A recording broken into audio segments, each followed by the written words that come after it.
So obviously lunges are a very common exercise for multiple reasons. They can be done pretty much anywhere. You can perform a walking lunge or a static lunge at home or at the gym. You don't need a lot of equipment, and they're relatively challenging. So lunges are something that are pretty common to see. Now, one thing that I find is that a lot of people start with a walking lunge, but they never really learn how to master a static lunge.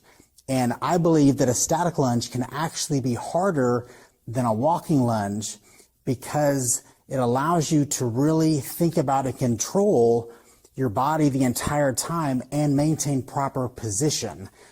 I enjoy walking lunges. I do walking lunges. I have my clients do walking lunges, but I always start with a static lunge and teach them how to perform a static lunge properly, because if the foundation isn't laid for you to perform a static lunge, then the last thing you should be doing is advancing to a walking lunge. So a static lunge should always be your first go-to to master before advancing to a walking lunge. So the way I teach a static lunge is I have my clients start with their feet hip width apart.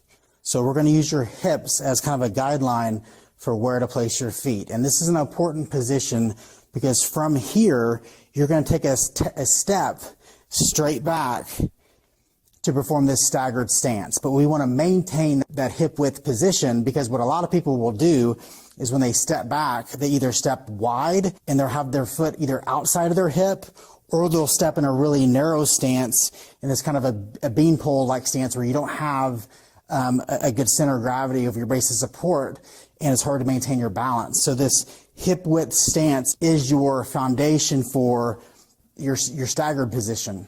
From hip width, you're going to take a step straight back, and you're going to distance yourself so that when you lower, you get this kind of 90-degree angle between your upper leg and your lower leg. So at the bottom of the range, you want this 90-degree angle here between your tibia and your femur. And I'm going to lower myself in space as low as I can without my pelvis dipping down. So you're going to lower yourself as low as you can without your hip dropping. What this means is that the ground is not an indicator for how low you should go. You're not dropping till your knee hits the ground. I want you to really sense through the position and sense for when you start to kind of lose that control and your hip starts to kind of dip. So we're going to stop right before that place. You're going to have to use your muscles to control your body in space as you lower. And what sucks is that's actually harder than going fast. And a lot of people, the reason why they lower till their knee hits the ground, they don't know this because their body's naturally doing it. But the reason why they let their knee hit is because that's easier. You don't have to control your body if you're just letting your knee hit the ground. You're essentially using the ground as an indicator for how low to go, but it also doesn't require you to feel through your position in space and actually use your muscles to control the motion. And when you use your muscles, it's a lot harder. So we're going to use a mind-muscle connection, and we're going to think about making your quads, these muscles right here. We're going to think about your glutes back here, and we're going to think about your hamstrings performing the work. So your feet are hip width. You're going to step back, maintaining the hip width stance. We'll just pick a number, 8 reps per side. So we're going to control with your left leg in front the lowering. I'm going to decelerate. I'm going to pause. And then I'm going to think about tightening my glutes, my quads, and my hamstrings, and my front and back legs, and driving my body back up to straight. Now notice my trunk position. My trunk position is actually leaned forward a little bit. So I'm not straight up vertical like this. You need to look at yourself in a mirror when you're doing this, because a lot of people will bias in a ton of extension back here, which isn't a great back position, but we want to actually angle your trunk forward just a slight bit so that you have that little lean as your hips are moving back. So your trunk is leaned forward and your butt is moving back at this little angle. You're not letting your trunk fall down.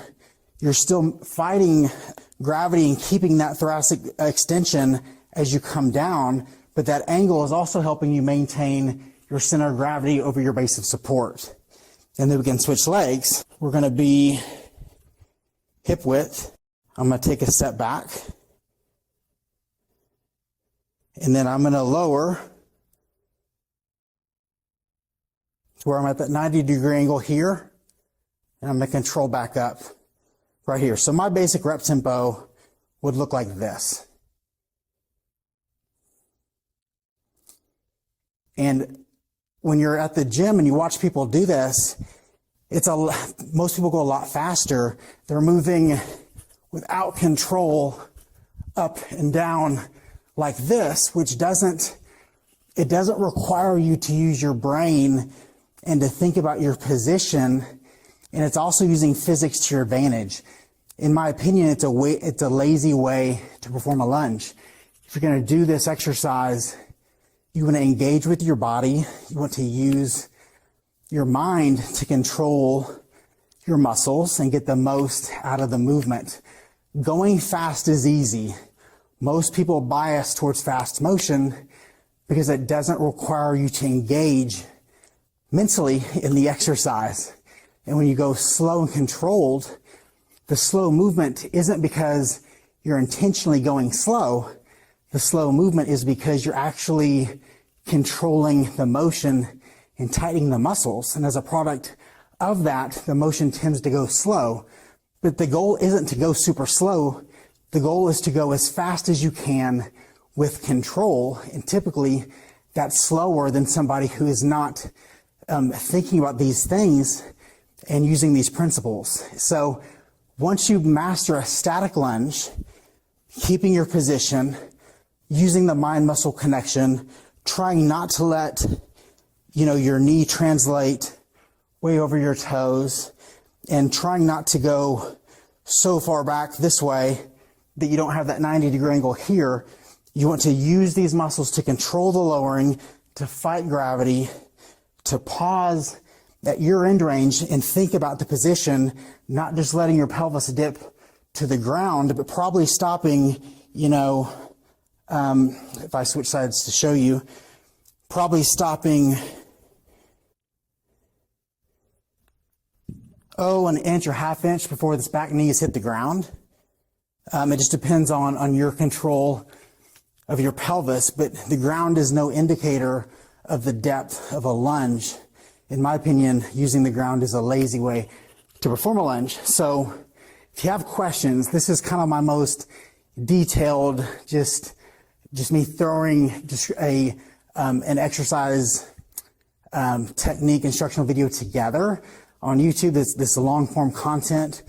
So if there's anything that I could do better to explain this, leave that in the comments, because I'm always trying to get better myself, trying to improve explanations, and based on your feedback, I can do a better job at helping you and guide you through how to perform exercises with the best technique and also get the most value from them.